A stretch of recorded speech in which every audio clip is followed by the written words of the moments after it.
स्कंदक का वर्णन चल रहा था।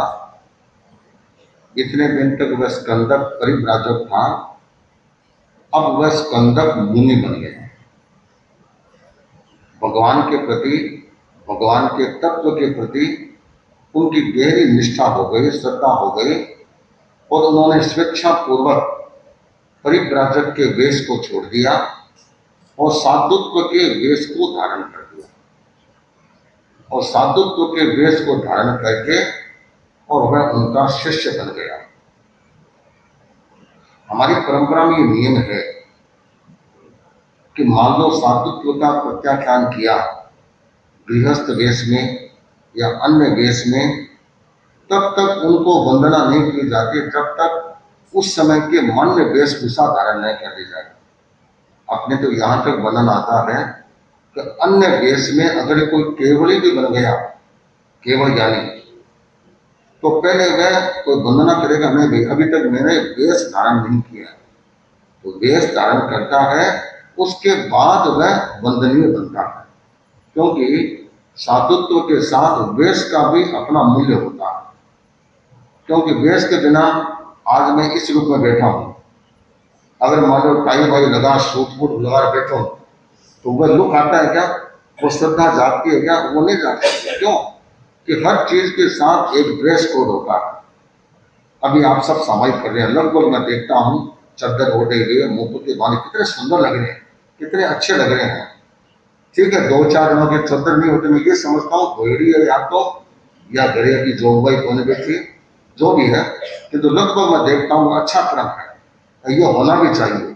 इससे लगता है कि हाँ, इनकी सामायिक की साधना चल रही है। तो वेश का भी अपने आप में बड़ा मूल्य होता है। तो इन्होंने वह वेश धारण कर लिया।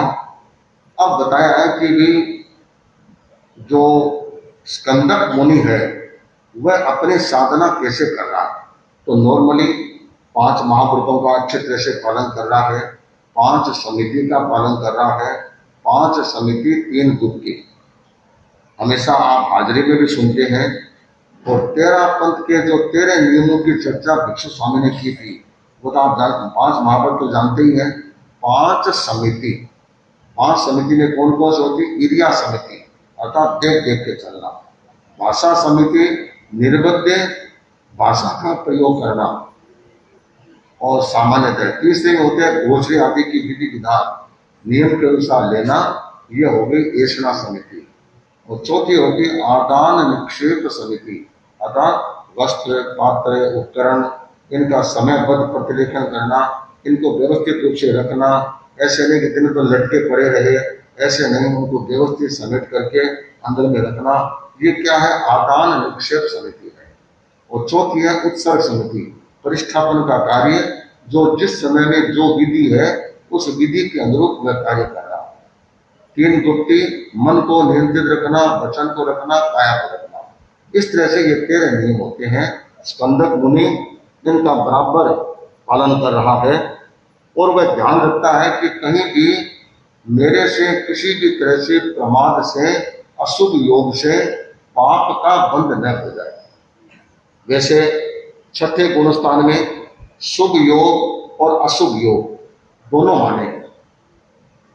सामान्यतः साधु शुभ योग में रहता है, किंतु कभी कभी अशुभ योग की स्थिति भी आ जाती है।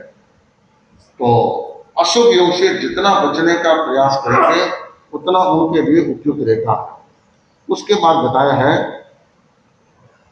चाई, लज्जू, धन्ने, खंति खमे, जींदिए, सोहिए, अनियाने, अपसुए, अपहिल देशे, सुसामन्न रहे, दंते, मेव निकंठम, पावयनम पुरवो कावुम विहरई।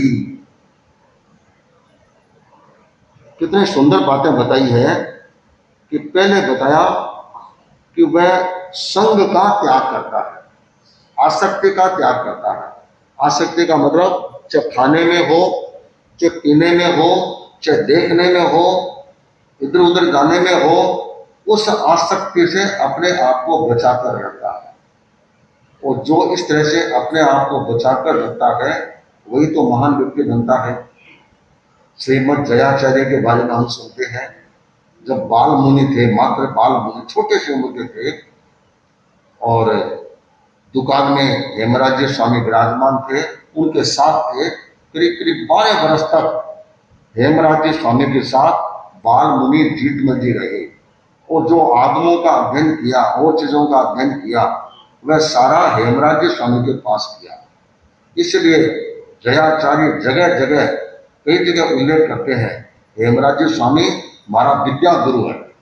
कितनी बड़ी बात, आचार्य बन गए, उसके बाद भी उनको अपने विद्या गुरु के रूप में उनको स्वीकार किया है। कितनी बड़ी बात। तो बाल मुनि थे पुराने जमाने में। आजकल तो आपके पास मोबाइल आ गया, फिर टीवी था, टीवी का शौक था, अब टीवी से हट करके लोगों का मोबाइल आ गया।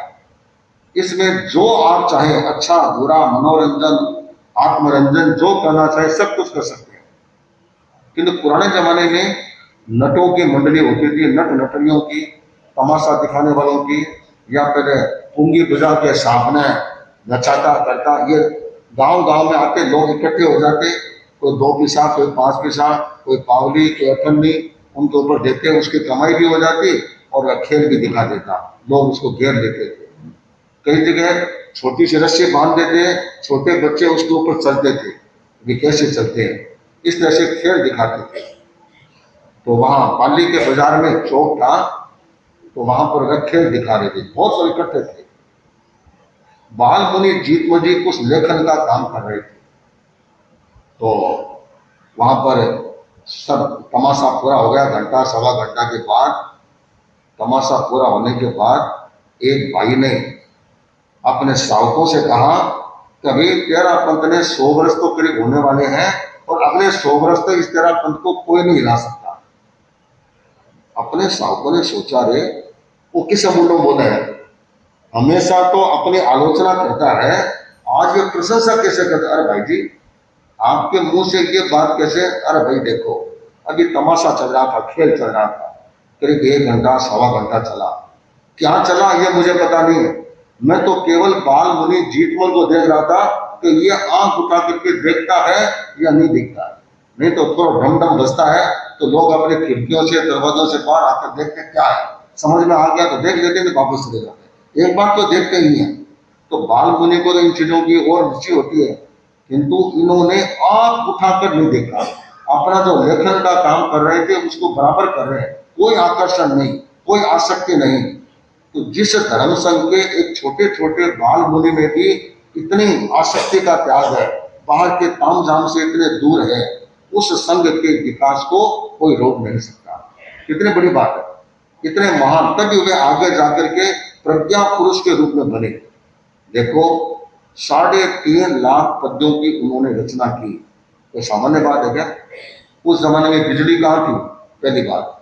दूसरी बात, दिन में भी विहार करते जगह, अब ओसवाड़ भवन, महाप्रज्ञ भवन, ऐसा मकान कहाँ मिलता था, झोंपड़ियों में रहते, कच्चे मकानों में रहते, कितना सर्दी गर्मी का परिसर रहता, लिमिटेड टाइम मिलता था, उसमें भी रखना। और फिर आजकल तो चलो लाइब्रेरी में छपी हुई किताबें मिलती है, उस जमाने में किताबें कहाँ थी? सारे आगम, सारे ग्रंथ, सारी टीकाएं खंडों पर लेकर चलनी पड़ती थी, उनको खोल के पढ़ना। किताब को पढ़ना इजी है, तो पुट्ठे को खोल करके पन्ने निकाल के पढ़ना ये बड़ा क्रिटिकल होता है। और फिर मॉइस्चर का जमाना होता है आजकल की तरह, नमी, उसमें वो पन्ने नहीं निकालते थे, क्योंकि चिपक जाए, उसमें शील बैठ जाए, तो उसको निकालते नहीं थे, क्योंकक्योंकि हाथ के लिखे हुए होते हैं ना, क्योंकि पुराने जमाने में शाही से लिखते थे, तो शाही को ऐसे बने बनाए नहीं आती थी, शाही के डगले आते थे, ऐसे इतने इतने डगले आते थे मोटे मोटे, उनको टुकड़ा करते, टुकड़ा करके पानी में भिगोते, भिगो करके और फिर उससे लिखने का काम करते थे, कलम से लिखते थे। शाम के समय में शाही बच गई थोड़ी सी, और अब रात को रखने नहीं, तो फिर नया कपड़ा इतना छोटा सा रखते थे, उसको उसमें डुबो देते, उसमें से पूरी शाही को निकाल देते, सिखा के उसको सुखा देते। अगले दिन छोटी सी कटोरी होती, उसमें थोड़ा सा पानी डाला, उसको वापस भिगो देते, उसमें से शाही वापस निकाल देते। और छोटी सी कुंकी होती थी, आपने कभी कभी देखा होगा, और लाडू तो बहुत बड़ी है, तो उसमें वापस शाही तैयार करते और वापस देते। कितनी मेहनत का काम। आजकल तो सीधा लिखना शुरू कर देते हैं, तो उस जमाने में कितना कठिन काम था। तो इस तरह से यह सारा कार्य व्यवस्थित रूप से चलता था। तो इस तरह से लिखना कोई मामूली बात नहीं है।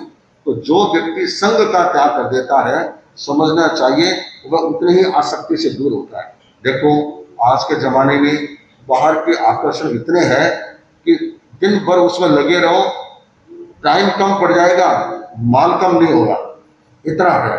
और जो जितना इससे दूर रहेगा उतना ही उसकी साधना में निखार आ सकेगा। बाकी तो दुनिया जैसे चलती है वैसे चलता रहता है। दूसरी बात है, जो समर्थ होने पर भी क्षमा करता है। तो स्कंदक ने यह अभ्यास किया कि मैं किसी पर भी आक्रोश नहीं करूं, गुस्सा नहीं करूं, कोई बात पकड़ करके नहीं रहूं। समर्थ है, एक आदमी समर्थ तो नहीं है, और सामने वाला इतना पावरफुल है कि वह बोलने की स्थिति में नहीं है, तो वह क्षमा नहीं है, वह तो तुम्हारी मजबूरी है कि इनके सामने कुछ बोल दिया तो अपना नुकसान होगा, चुपचाप बैठे रहो। एक सक्षम है, सब कुछ उसका बदला भी ले सकते हैं, किंतु नहीं, अपने को ये काम नहीं करना, अपने को इस ढंग से रहना। उसके बाद आया कि जो सुसामान्य में रहता है और जो सहनशील है, जो सहता है ना वही तो आगे बढ़ता है, नहीं कैसे बढ़ेगा। आप परिवार में देखो, परिवार में 5, 7, 8, 10 जो भी व्यक्ति होते हैं, कभी न कभी ऊंची नीची बात कभी होती नहीं है क्या? होती है, सब जगह होती है। अगर एक बोले दूसरा बोले सब बोलने लग जाए तो बेचारी दीवारों में से छेद होकर के बाहर आ जाए, इतना जोर जोर से बोले। किंतु उसको कोई ना कोई व्यक्ति उसमें सहनशील बनता है, सहन करता भी। एक बार ये गर्मी आई है, अपन चुप रहो, शांति रखो, थोड़ी देर में बात सब ठीक हो जाएगी, उसके बाद अपन देखेंगे कि क्या करना क्या नहीं करना। तो सहनशील होना, कोई भी घटना होती है, कोई भी प्रसंग आता है, कोई भी समस्या सामने आती है, कोई भी परिस्थिति सामने आती है, उसको किस प्रकार सहन करना और उस समय में अपने मनोबल को बराबर बनाए रखना। श्रद्धेय मंत्री मुनिश्री साउथ की यात्रा में थे। साउथ की यात्रा में कन्याकुमारी नाम सुना, 3 समुद्र जहां वहां से होकर के मदुरई आए और मदुरई से सेलम जा रहे थे। बीच में एक गांव आया, नाम मुझे याद नहीं पूरा, तो वह आया, वहां पर 2 जैन परिवार थे अपने राजस्थान के। तो कहा कि महाराज अपने परिवार है तो आप यहाँ पे विराजमान, ठीक है। वैसे बिहार उस समय में 20-22 किलोमीटर कर रहे थे, उस दिन 14 किलोमीटर किया, ठीक है। अपने जैन परिवार है, इन गाँव में ऐसे मिलते नहीं है, स्थानकवासी परिवार कोई भी हो, जैन है अपने राजस्थान के हैं। अगर मान लो जैन भी नहीं होते, राजस्थानी है, भावना भागे रुकेंगे और आए किसने? तो सड़कें थोड़ी नापनी है, अपने को रहना भी चाहिए। अभी हम लोग सूरत से दिल्ली आए, शायद कोई भी तेरापंथी क्षेत्र ऐसा नहीं था जिसके अंदर से होकर के नहीं आए। नहीं तो आजकल तो बाईपास बार बार निकलती है।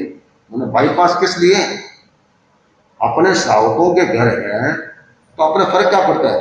वो दिनों का फर्क पड़ता नहीं है, कई किलोमीटर में हल्का फुल्का फर्क पड़ता होगा। और कई बार तो बाईपास से भी ज्यादा अच्छा अंदर का रास्ता होता है, उसमें किलोमीटर के हल्के कम पड़ते हैं, किंतु एक मानसिकता बन जाती है, अंदर जाना नहीं आता, बार बार चलो। हर गांव के अंदर गए तो कितने फायदा हुआ। पहली बात तो उस गांव के लोगों से हमारा परिचय हुआ। ये परिचय कैसे होता?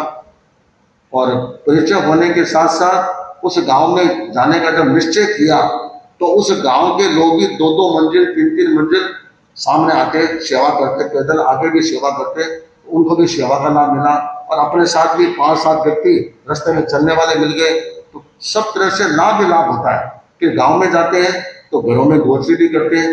जितने घर संभव, हमारा 25 समूह नहीं है, 5, 7, 10 जितने घर पढ़ सकते हैं पढ़ने की कोशिश करते हैं। तो बीमार शिमार होते हैं उनको दर्शन भी देते हैं, तो कितना बड़ा फायदा होता है। तो उस गांव में हम रुके, उन परिवारों में घर में कोई जगह नहीं थी, आगे दुकान थी और पीछे थोड़ी सी जगह, उसी में रहते थे, उसी में खाना बनाते थे, उसी में स्नान करते थे। रात को दुकान बंद हो जाती, उसी में सो जाते थे। तो कहा महाराज यहाँ तो जगह नहीं, स्कूल में गिरा जाओ, कोई दिक्कत नहीं। रोड के उधर स्कूल थी। स्कूल क्या थी? सुन्याड़ थी। नाम तो स्कूल थी, दरवाजे गायब, खिड़कियां गायब, बस ग्रिल जरूर लगी हुई थी खिड़कियों में, आंगना भी ऊपर खाबर सा था। ठीक है, जगह जगह जैसी मिलती है, अपने पास जगह तो है नहीं कोई, जगह तो जहां जैसी मिलेगी वही काम आएगी। उधर उधर देखा, महाराज ने कहा रे आज के स्कूल है ना वो सुनयाड़ है। इधर उधर देखा तो पीछे शमशान भी था पास में, जहां पर राख के ढेर और पड़े थे। महाराज ने कहा पास में शमशान है, तो महाराज खाई करना खाई करना अपन शमशान में जगह जलाया बद रवाना हो गया, नयो कोई आयोगा नहीं, अपना करना वही है, अपन आराम से रहेंगे, कोई दिक्कत वाली बात नहीं। रात को वहां पर रह गए। महाराज ने कहा कि देखो यहाँ पर सुनसान है, तो रात को ऐसे निश्चिंतता से सोना ठीक नहीं है। तो क्या करना, एक काम करो, इस स्कूल में जो स्टूल है और है उसको दरवाजे के आगे लगा दो, ऐसे टेढ़ा करके। मान लो रात को कोई आएगा, जानवर भी आएगा, तो एक बार वो बजेगा बजेगा तो अपनी नींद जग जाएगी और पता लग जाएगा। वैसे एक भाई उस स्कूल के ठीक बाहर कुएं की पाड़ थी, उसके ऊपर बिछोना लगा के सो रहा था, क्योंकि वह तेरापंथी श्रावक था और वह वहां का जमाई था। तो उसने सेवा की थी, तो उसने कहा मैं बाहर सोऊंगा, क्योंकि आप इस जंगल में भरा मैंने कुछ खाएगा, कोई दिक्कत वाली बात नहीं है, मैं आपके पास ही तो हूं, कोई दिक्कत वाली बात नहीं, मैं यहाँ सो जाऊंगा। वह था तमिलनाडु में श्री पेरुम्बदूर, जहां पर राजीव गांधी का वो हुआ था, उस गांव में रहने वाला था। तो वह रात को वहां सो गया। अब रात को मुनिषी पहले जाप करते रहे, जाप करके थोड़ा थोड़ा हम दो थे साथ में, दोनों सो गए आराम से, हमारे को नींद आ गई अच्छे ढंग से। रात को महाराज करीब करीब 11 बजे के बाद पूरी रात बैठे रहे, हमको पता नहीं। सुबह हम उठे, सुबह कहा रे महाराज रात का क्या ठीक रहे हो, तो ठीक कहीं रहे हो, रात का तो रात जो को करे हो। क्यों, रात को बैठ करके ही मैंने सारा काम किया। हुआ क्या, देख रात को दो औरतें, पीछे कुआं है, कुएं में से पानी भरती है, पानी भर करके वो इधर अपने कमरे के सामने से होती हुई और आगे जाती है, और पानी एक हाथ में डाल के रखा, वो एक फांदे पर माथे पर एक जो कलश होता है ना वह रख दिया। पुराने जमाने में मैंने ऐसे डालती थी, और पुराने जमाने में तो एक के ऊपर एक के ऊपर 3-3 कलश लेके आती थी। आजकल भाई लाश को हो गए थे, एक छोटो सा लोटो रखने को बहुत मुश्किल है, थोड़ी देर में पड़ जाएगी, किंतु मैंने एक एक कोस दूर से 3-3 कलश माथे पर लेकर के और आराम वो हताया करते करते आती थी, क्योंकि उनका अभ्यास था। अब तो सीधा बाल्टी भरनी होती है, किंतु पुराने जमाने में मैंने ऐसे लाती थी, तो पानी भरती है लाती है। मैंने सोचा रे रात को 11-12 बजे ये पानी भरने वाली औरतें कौन होंगी। यही भी औरतों को वैसे भी डर लगता है, और रात का समय और कोई है नहीं, दो ही दो औरतें युवतियां, बात क्या है। तो मजे की बात, जिस एक पॉइंट से वे निकलती थी वहां से कम 10 फुट का एरिया था, 10 फुट दूर से निकलती, किंतु उन्होंने आंख उठा करके नहीं देखा कौन है कौन नहीं है। जाती है आती है, आगे पता नहीं कहाँ खाली करती है, खाली करके जाती है, वापस भरती है आती है। तो 2 घंटे तक ये क्रम चला, उसके बाद शाम को कुछ नहीं हुआ। फिर मैंने सोचा कि क्या हो क्या नहीं हो, तो मेरे मन में वहम हो गया कि ये रियल में औरतें हैं या कोई देवी शक्ति है, पता तो कैसे लगे। सुबह देखा प्रकाश हो गया, तो मुनिषी हमको बाहर लेके गए। भाई जो औरतें कम से कम 50 बार 100 बार इधर से उधर आए मिट्टी में, तो मिट्टी तो फिर ऊंची नीची होनी चाहिए, पैर भी जमने चाहिए। मजा ना, एक भी पैर उनका बाहर लगा हुआ नहीं था। महाराज क्या दोनों भूतने ही, भूतना हो या और कुछ हो, देवी जाति की कोई थी, और लगता है इधर की कोई होगी, या पानी कभी भर्ती होगी या और कुछ हुआ होगा। रात को यह उनका गेम हो गया, क्रीड़ा हो गई, और उस हिसाब से चले गई। तो मैंने कहा महाराज आपको डर नहीं लगा? मैंने डर तो नहीं लगा, एक बार थोड़ा हुआ कि कहीं कोई नुकसान नहीं कर दे। तो हमारा भाई सोया हुआ था, वो तो आराम से खराटे भर रहा था, उसको तो कोई मतलब ही नहीं था, उनके भी पास में से होकर जा रही है, उनकी तरफ भी वह देख के अपना काम करती चली जाती है। तो कई कई बार ऐसी स्थितियां बनती है कि जब देवी प्रकोप भी होता है, तब भी हम उसको अच्छे से सहन करते हैं। श्रद्धेय मंत्री मनुष्य के जीवन में तो ऐसे न जाने 10-20 प्रसंग हुए। श्रद्धेय मंत्री मनुष्य की मैंने एक किताब लिखी है जीवनी पुण्यात्मा नाम से, उसमें मैंने कुछ कुछ संस्मरण उसमें दिए हैं। तो कहने का मतलब जीवन में ये सब होता है, किंतु अपने को सहनशील बने रहना। जितना हम सहनशील बने रहते हैं उतना ही हमारे जीवन के लिए उपयोगी बनता है। उसके बाद बताया स्कंदक के बारे में, जो सुसामान्य में रत रहता है, इंद्रिय जयी होता है, वह आगे बढ़ता है। उसके बाद आया कि 11 अंगों का अध्ययन कर लिया और अपने साधना को अच्छे ढंग से कर रहा है। करते करते उसके मन में आया, स्कंदक के मन में, मैं तपस्या करूं। तपस्या करने की भावना हो गई। तो अपने यहाँ नियम क्या है कि तपस्या करो, बड़ों की अनुमति के बिना मत करो। उपवास भी करना है, एकादश आदि किया तो अपनी इच्छा से कर लो। उपवास भी किया है तो गुरु के पास किया, तो गुरु से प्रत्याख्यान किए बिना उपवास मान्य नहीं है। ज्ञाना में करते हैं तो जो अग्रगण्य होते हैं उनसे आज्ञा लिए बिना उपवास करना नहीं। अग्रगण्य करता है तो अपने सहवर्ती संतों को जानकारी देकर के फिर उपवास करता है, अर्थात एक दूसरे की जानकारी देने के बाद तपस्या करते हैं। गुरु ने अगर कह दिया नहीं अभी तपस्या नहीं, अभी ये काम करो, तो फिर तपस्या नहीं करना।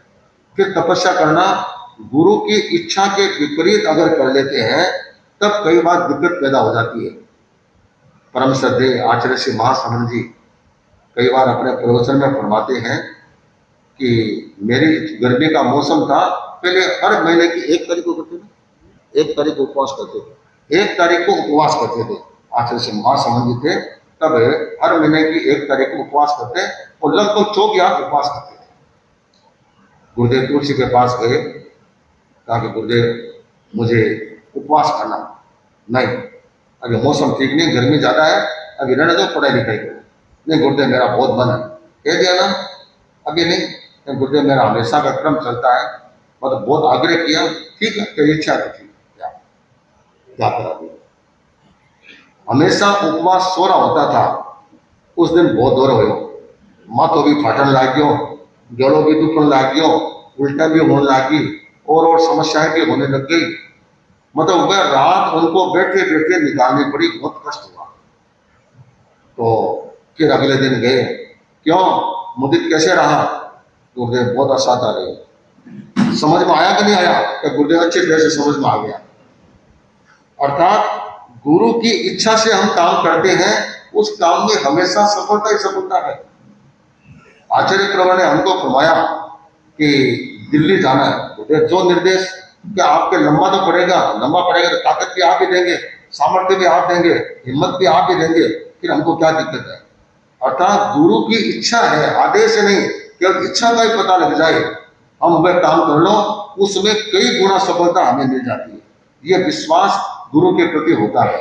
तो ये स्कंदक सन्यासी, इसके मन में भी तपस्या की इच्छा हुई, भगवान महावीर के पास आया, आकर के वंदना की और वंदना करने के बाद कहा तुभ्ये अवणम मन्नाए समाने मास्यम भिक्खु परिमम उव संबद्धितानम प्रियरित्तये आहा स्वम देवानु किया मां परिबंधम।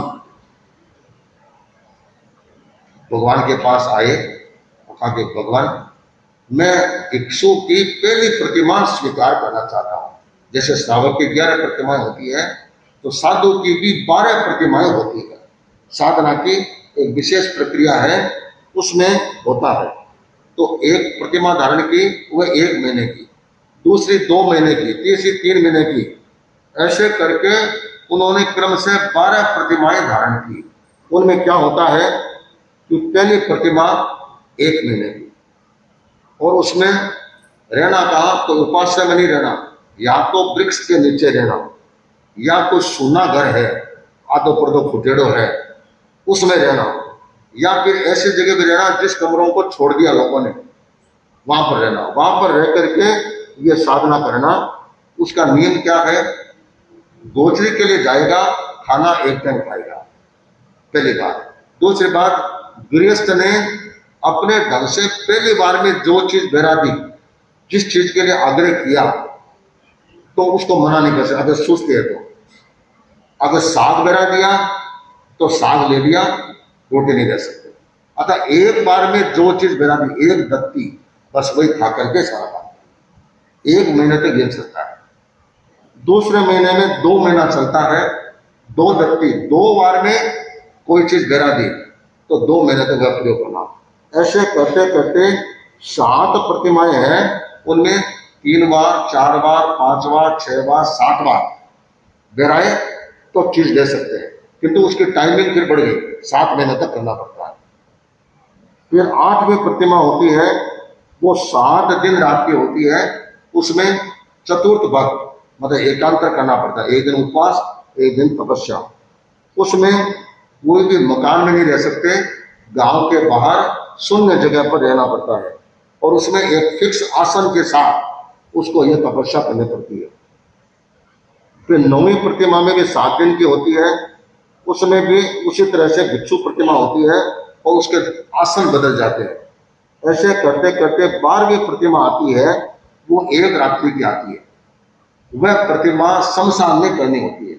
शमशान भी कौन सा? जीवित शमशान, जहां निरंतर कोई ना कोई आता रहता है, ऐसे शमशान में जाकर के 1 रात की होती है, और पहले तेला करना पड़ता है। तेले के दिन उस शमशान में जाकर के खड़े खड़े कायोत्सर्ग करना होता है, और माना यह जाता है उस प्रतिमा धारण में कोई न कोई उपसर्ग होता ही, चाहे आदमी के द्वारा हो, चाहे तिर्यंश के द्वारा हो, चाहे देवता के द्वारा हो, कोई न कोई उपसर्ग होगा।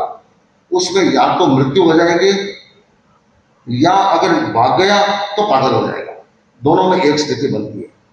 गस्स कुमार मुनि का आता है, उन्होंने सीधी 12वीं प्रतिमा धारण की, किंतु वह मजबूत रहे और उसी रात्रि में उनका मोक्ष गमन हो गया। उनकी घटना अलग चलती है। इस तरह से ये 12 प्रतिमाएं ये संत की होती है।